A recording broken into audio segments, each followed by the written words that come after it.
ఓం శ్రీ మాత్రే నమః. ఛానల్లోకి స్వాగతమండి. మీనరాశి వారికి అదృష్ట సమయం వచ్చేసింది. ఎంతో కాలంగా మీరు ఎదురు చూస్తున్న 8 శుభవార్తలను వినబోతున్నారు.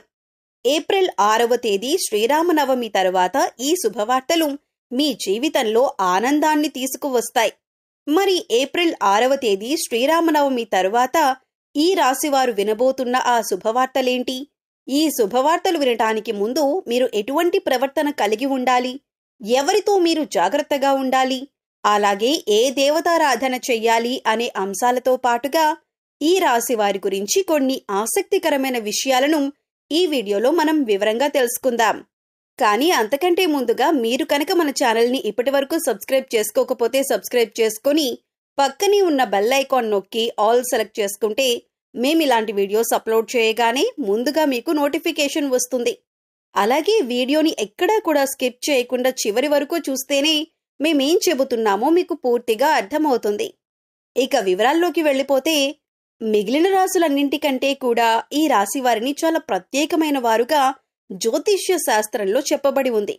మరి ఈ రాశివారు ఎందుకంత ప్రత్యేకమంటే వీరికున్నటువంటి సహాయం చేసే గుణం, కార్యదీక్షత, కార్యదక్షత, సమయపాలన వంటి అనేక అంశాలను కలిగి ఉండటం వల్ల ఈ రాశివారు అందరికంటే ప్రత్యేకమైన వారుగా చెప్పవచ్చు.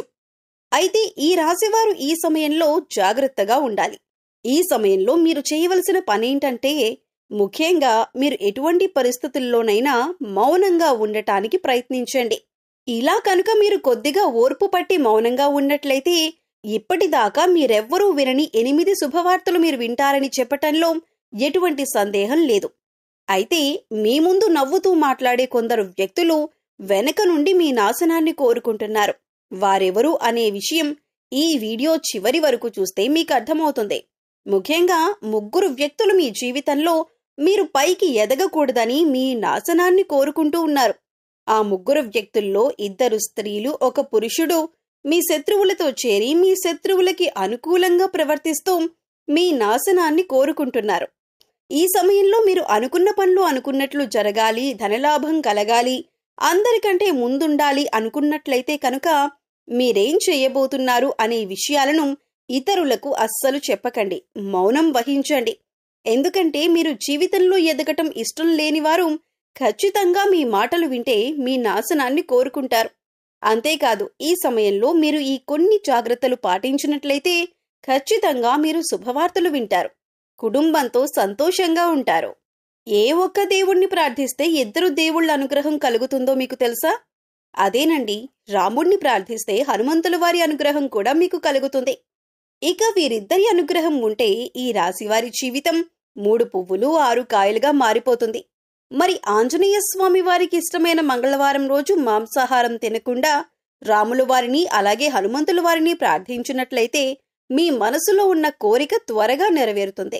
అంతేకాదు ఇలా చేయటం వల్ల రాముల వారి అలాగే హనుమంతుల వారి అనుగ్రహం కూడా మీపై పరిపూర్ణంగా ఉంటుంది అని చెప్పటంలో ఎలాంటి సందేహం లేదు.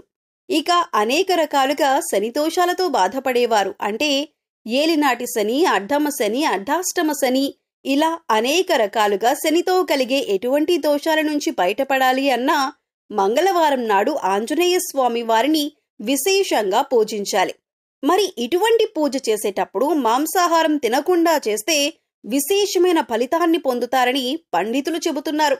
ముఖ్యంగా ఉదయాన్నే, అంటే భోజనం చేయటానికి ముందే పూజ ముగించుకుంటే మంచిదని తెలియజేస్తున్నారు.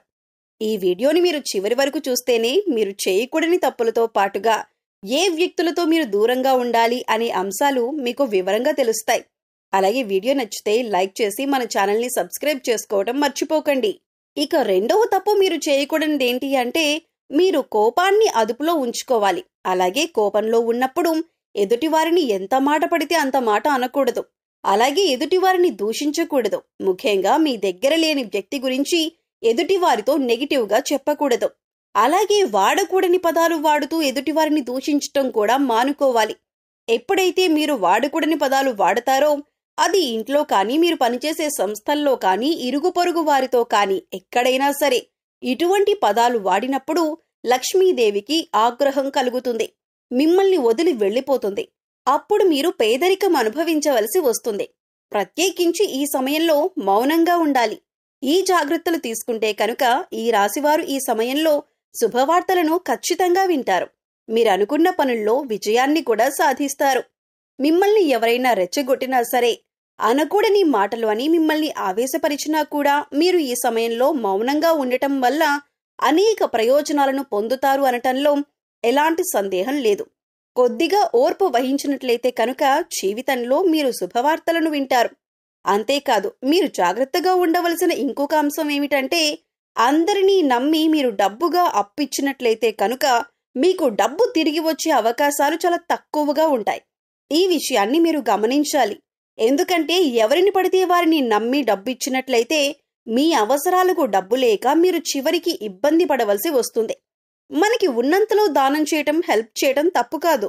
కాకపోతే మనం చేయలేని సహాయాన్ని కూడా మీ భుజాల మీద వేసుకుని చేయటం వల్ల మీరు చిక్కుల్లో పడే అవకాశం ఉంటుంది. ఈ విషయాన్ని మీరు గమనించాలి. ఇక 6 అనే అక్షరంతో పేరు మొదలయ్యేవారు ఎవరైనా ఉంటే అటువంటి వ్యక్తుల వల్ల మీ జీవితంలో కష్టాలు అధికంగా వస్తాయి.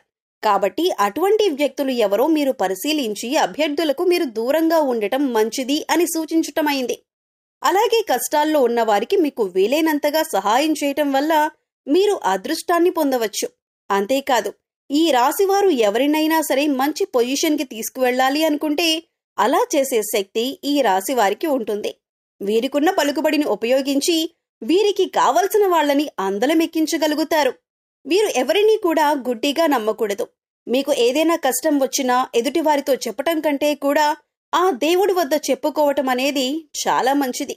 అంతేకాదు, ఒక రకంగా దేవుడి దగ్గర చెప్పుకోవటం వల్ల మీ కష్టాలను దేవుడు విని వెంటనే తీరుస్తాడు. ఎందుకంటే ఈ సమయంలో మీకు దైవబలం కూడా అండగా ఉంది.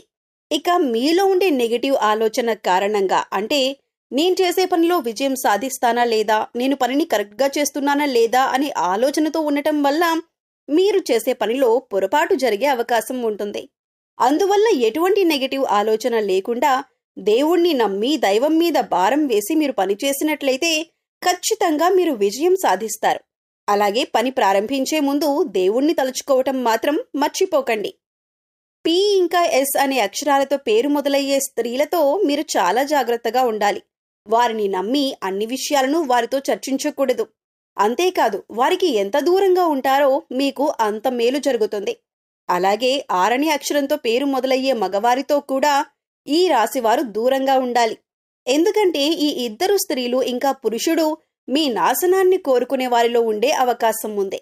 ముందు చెప్పుకున్న విధంగా ఈ అక్షరాలతో పేర్లు మొదలయ్యే 2 స్త్రీలు అలాగే ఒక పురుషుడితో మీరు చాలా జాగ్రత్తగా ఉంటే మీ జీవితంలో మీరు ముందుకు వెళతారు.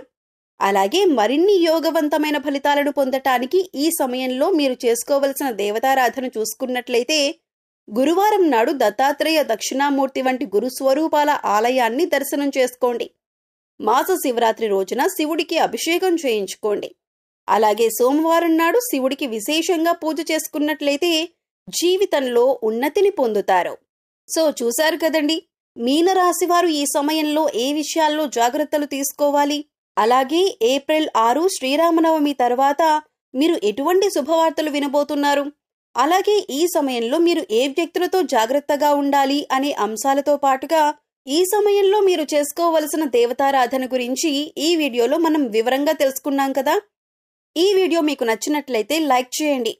మీ ఫ్రెండ్స్ అండ్ ఫ్యామిలీ మెంబర్స్లో ఎవరైనా మీనరాశి వారు ఉంటే వారితో ఈ వీడియోని షేర్ చేసుకోండి.